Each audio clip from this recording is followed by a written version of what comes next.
Yes, you open it. And then you fold it up this way. Were you wearing a jersey? Yeah. And then open it again. I thought you were taking a picture. Same with the other side. This part is going And I wrote it on my head, and I wrote, "It's just hair." Have what I have, like, start messaging me, and like they're like, I have this, and it was just this way. I'm gonna put a little string on it, and I'm gonna have it hang in my room. Definitely, that's the thing. It's gonna be so sweet. Yeah, I think so. I'm so proud, man. I've never made one of these before.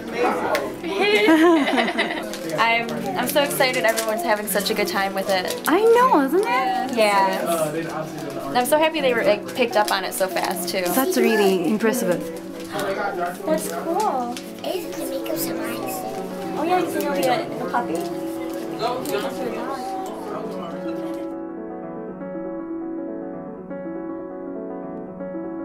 It almost feels like I'm battling myself, that there's two sides of me. One side of me wants to pull and finds so much relief from it, and the other side of me sees what I'm doing and all this hair that I'm pulling out and wants me to stop, but I can't. And it's a matter of getting the side that doesn't want to do it to be stronger than the side that does. And sometimes I can overpower it and control it, and then sometimes I have setbacks. But I'm definitely getting to the point where I'm accepting it, and accepting it has definitely been helping me so much to actually be able to get it under control and feeling beautiful even though I do it. And it's just hair. It's okay that I do it. And it definitely, the urge also, it can be triggered from stress, but you can pull even when you're perfectly happy. But stress definitely triggers it. It makes it makes time stop. I can be in the bathroom pulling my hair for 2 hours, not even know it. And I look at the clock, and 2 hours have gone by, and all this hair is gone, and I didn't even know it was going on. And it's almost like a trance. Time stops, you go through this trance, and all this relief is coming out of this pulling, and then time starts again. You look in the mirror, and just hair that's gone, and hours have passed, and it's definitely overwhelming when it happens. My name is Ashley Hubbard. I have a disorder called trichotillomania. It's a disorder that causes the compulsive urge to pull your hair out. I've had it for 12 years. I started when I was 11. I started pulling from my eyebrows and eyelashes first. And then when I was 18, I started pulling from my scalp. It's definitely a challenge. I have tried pretty much anything you could think of, from different types of therapies, medications, different ways to cover my hands. But recently, a friend of mine told me I should try making origami. He tried making a dragonfly, and the focus, just the concentration he had of each fold and each crease he had to make, he said I should try making that. It might help distract from the urges.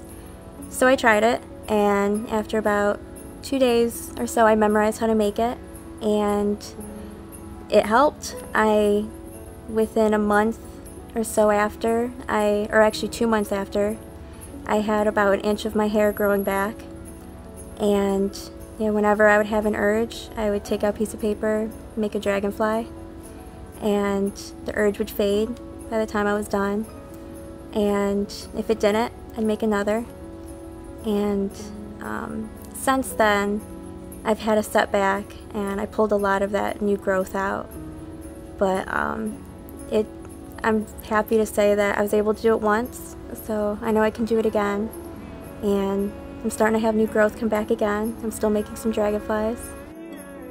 So probably about, I would say 2 or 3 months ago, I went to Chicago, and went to a conference where it was for people with trichotillomania, and walking into it, it was very overwhelming. I was so excited but really nervous, and I got there and there were about up to probably 400 people with or people who know someone with trich, and when I actually started talking to people and getting to know everyone, it was an amazing feeling, just being able to relate.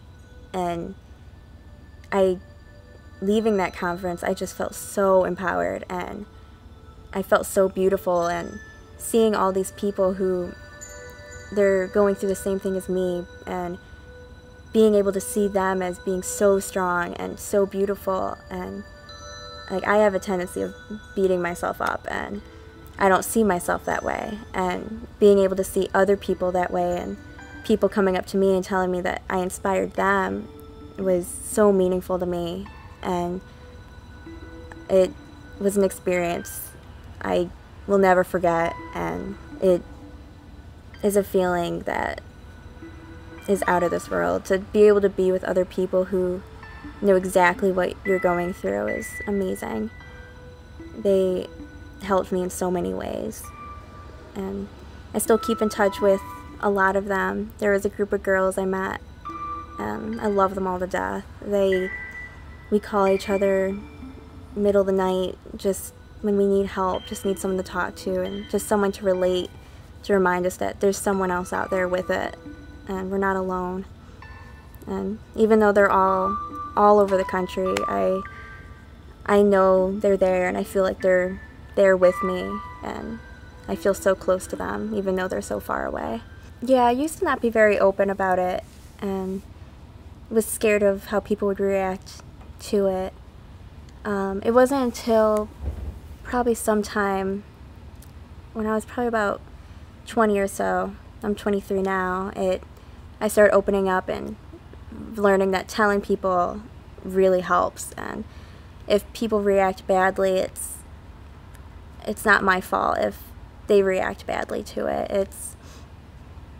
It's not saying that it's bad that I have it. I'm coming to that realization that you can't get upset if someone doesn't understand. And but yeah, I used to wear a wig, and I got a wig made, and yeah, it was amazing, and it matched my hair color and everything. But I didn't feel like myself wearing it. It had a different texture than my hair, and it was much thicker than my hair would be. And I felt like I was more self-conscious with the wig than without it. I felt like people were noticing I had a wig on, and it became very uncomfortable too. And eventually I just decided I was going to wear hats, and because I had that fear for a while that if my hat comes off, someone's going to see my bald spot. But now I'm more open about it. I'm okay with people seeing it now. The girls I met at the conference, one of the girls made a page where we can all keep in contact and share our stories with each other. And someone posted on there that there's this girl doing, I think it's a project for her school, she's doing a movement where people post a picture of either them with messy hair or showing their bald spot, and holding up something, or somewhere in the picture it has to say, "It's just hair." So I was excited when I saw it, and I've been wanting to post a picture for a while showing my bald spot on Facebook, just to show people, like, I have this, and to get awareness out there for trichotillomania. And so my mom helped me. She wrote "It's just hair" on my head, and that's another thing I find to make myself feel better about my bald spot. I'll draw on my bald spot, and so she wrote "It's just hair," and she took the pictures, and I put the pictures together. It was a picture of me looking at the camera, and one with me looking down with the bald, showing the bald spot. And I posted it on that movement's wall, and then I posted it on my Facebook page and made it my profile picture, and was not expecting the reaction I got at all. It was amazing, and everyone was so supportive, and some people didn't even know I had it, and people I didn't even know were posting, like sharing their thoughts on it, and people were saying, you know, like, you're so beautiful, you're so strong, and it was an amazing thing to hear from people that didn't know about Trick before. And there were even people who saw my photo who actually have Trick and who reached out to me and sent me messages sharing their stories and telling me how I inspired them to reach out and tell people about them having Trick. And it really meant a lot to me that it helped so many people. After going to the Trichotillomania conference, it really opened my eyes to realizing that I want to take trichotillomania as a part of my life and to help others with it. I feel that I'm not happy that I have Trick, but I'm definitely grateful that I have it. That if I didn't have it, I wouldn't be able to understand what other people with it are going through, and I feel like I can use it as a tool to help others with it. I want to go to school for social work, and I want to go for mental health, and eventually try to help people, especially young people with trichotillomania. Like trichotillomania usually starts in people when they're going through puberty, around like that, like 10 through 14 age. And I really want to help people, especially when they're first first starting to pull their hair.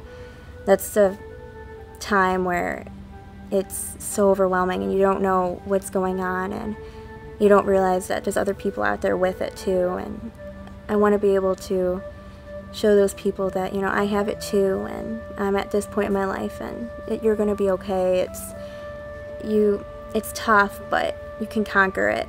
And, you know, there's going to be setbacks, and there's going to be really hard times where you feel like you can't do it, but at the end of the day, like, you can. Everyone has something they're going through, and no matter like what that struggle is, I feel like being kind to yourself is what is most important. Finding just something in your life that brings that peace of mind and helps you get through your struggles is really important. I feel like even if it is as small as making a dragonfly, it doesn't matter what it is, just finding it and embracing it and being kind to yourself in any way. Like I was saying at one point, I definitely beat myself up, and I second guess myself a lot. And I feel when I am kind to myself and I don't beat myself up, I can feel like I can overcome anything. That's when, with Trick, my urges are minimal, and I feel that's with anyone, that whatever their struggle is, if they can find that thing that makes them feel good about themselves in some way, that they can try to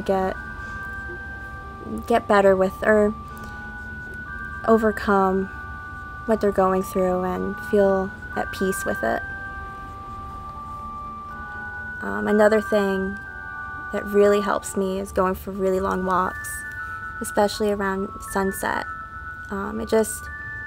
Even though I'm alone, I feel so connected to everything around me and being a part of nature, and I feel at peace. And even if everything around me feels like it's falling apart and coming down around me, I feel centered, and I feel like, okay, tomorrow's a new day, it's gonna be okay.